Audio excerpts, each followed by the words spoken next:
What is up, guys? Well, I think I have put this off long enough.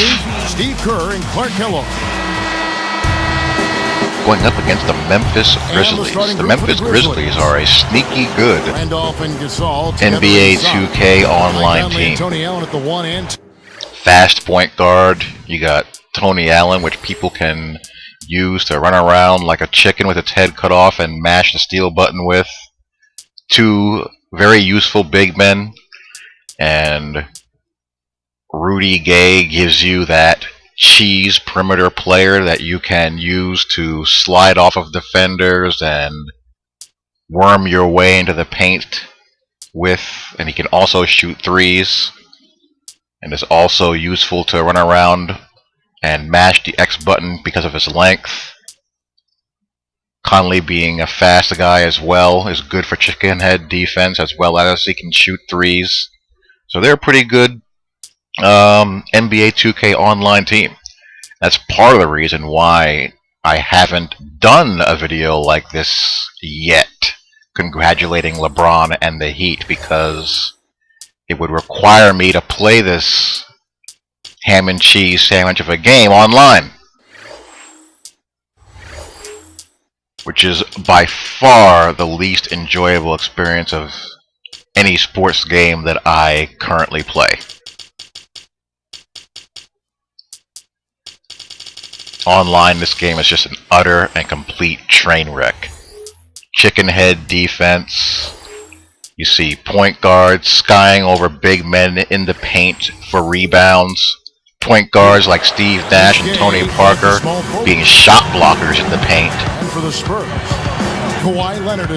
This game allegedly had a physics engine, but I've seen no evidence of it, as you're able to just slide off of defenders to get into the paint, and there are a whole laundry list of ways to trigger animations that hijack control of your user-controlled and AI defenders to get into the paint. Swiping chicken head defense like you see right there, just not a fun game to play.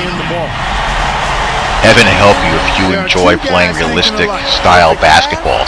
Perfect catch. Well done both ways. Nice of my team to just allow that percentage has been right around 50% for about him to just waltz right through there and not even respond. 7 consecutive years. We've seen about that same. But anyhow, Steve, you can appreciate those numbers. I also would have done this video a lot sooner if someone who I actually liked won a championship. Someone like Duncan, Pierce, Rose, Durant, heck, even Kobe.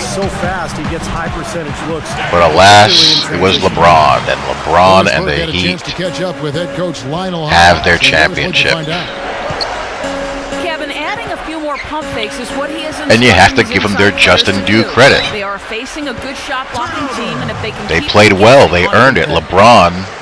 Boy, I'm always impressed, guys, by had one of the all-time last season, the 11th best defensive team in the playoff runs. He was just a freak of nature, just a complete and total force all postseason long. It's been running for well over a decade. Even though I don't like the guy, and I don't like this trend in the NBA of players orchestrating who they want to play with and where, and basically being their own GMs. You know, you gotta give credit where credit is due. It'd be crazy to not acknowledge that LeBron is a great player. The guy is a complete physical freak of nature. He's got Karl Malone's body, but he has shooting guard skills, agility, athleticism, explosiveness, combined with a point guard's feel for the game. We've never seen that kind of physical package combined with a great basketball IQ before. And he wasn't thinking. You know, prior to this playoff run of his, you could question some of his intangibles, his mental toughness, his discipline and whatnot, but we all gotta leave LeBron James alone for a while. And the Grizzlies trail by 9. Take a step back and appreciate what he accomplished. Stolen by Jackson. Just a dominant tour de force by LeBron James. One thing I did learn outside of that, obviously, as LeBron was doing his thing, was that you cannot win an NBA championship with Russell Westbrook as your point guard. Russell Westbrook is a very good player, has a boatload of talent, but he is not a point guard.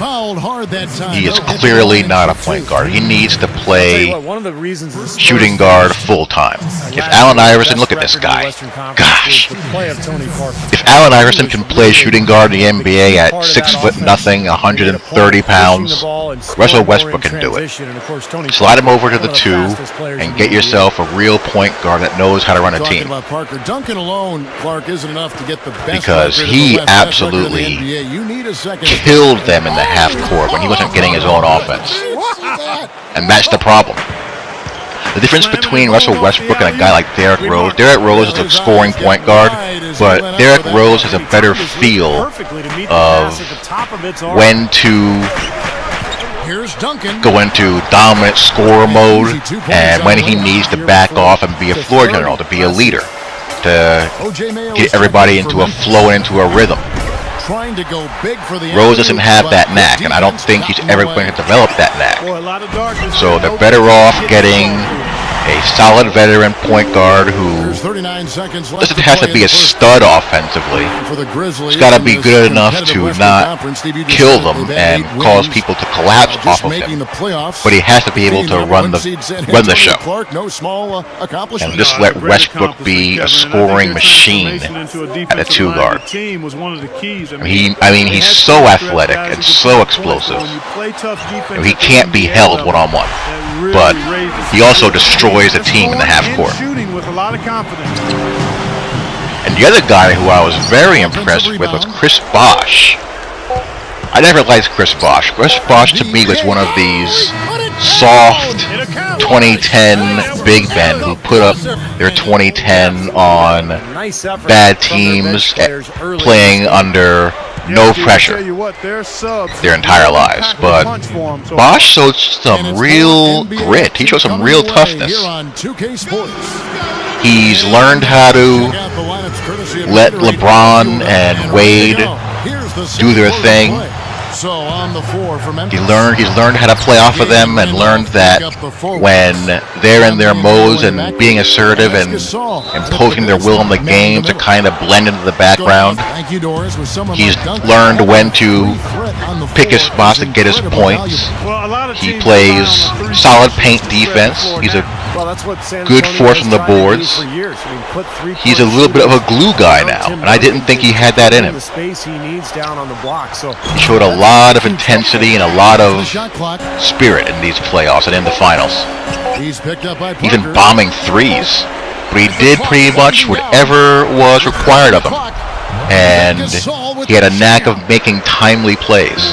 It's just a shame that the Thunder didn't put up more of a fight in Game 5. They seem to let the three-point barrage demoralize them a little bit, which is understandable. If a team is going to shoot that many threes and make them at a 60% clip, they're near impossible to beat. And they seem to wilt underneath the pressure of that, which was a shame. But you got to give credit to the Heat for that as well. So the Miami Heat are your NBA champions, and honestly, looking at the state of the Eastern Conference right now, they have to be the odds-on favorite to get back to the finals again next season. We don't know what we're going to get out of Rose next year, if anything, as he recovers from his knee injury. The Knicks aren't ready. They still need some pieces. The Celtics, they gave every bit of gas they had in their tank. They're pretty much done. Unless you believe in what the Sixers showed and the flashes that they showed and what they can become. There really isn't a lot out there to challenge them. Orlando's a complete and total mess. So I wouldn't be surprised to see these two teams right back at it next year at the finals. Ups and downs, but a lot of different issues. Part of it, I believe Oklahoma City really needs to consider getting a true point guard and making Westbrook a full-time wing scoring beast. I think they'd be much better off. That's pretty much all I have to say about that, as the wonderful 2K servers are going to conk out on me here, as this guy playing his roaming headless chicken defense allows me to pop another three with Dio. His first basket of the game. Conley the pass to Gay. God, what a waste of a basketball year this has been. He feeds it to Conley. No plan. Just trying to pound, throw lobs, and shoot threes. Boy, a lot of darkness there. No daylight to get that ball through. It's not against the rules of basketball to shoot a mid-range jump shot, people. Zach Randolph, one of the best rebounders in the NBA, averaging over 12 rebounds nope, a game that over is the last not how 3 people seasons, roll in this and sucker. He does it without great size or athleticism. Randolph said, "I look at it as a challenge. A lot of guys aren't physical. As They Timmy don't want to misses get the in there point and bang blank and bump and grind and get those boards. jumper there. Which usually makes a pretty nice clip, but anyhow, I'm sad that the Spurs probably had their last legit run at it. He's up against Gasol. So all things must come to an end, and this game comes to an end pretty much right here. And of course, I don't get credit for the win. Right, you just see them taking it strong. Here we go. Over and over again. Love it. Yeah, that really seems to be the strategy part. The good old NBA 2K servers, and no credit for the win either. Beautiful. Talk to you all later. Peace.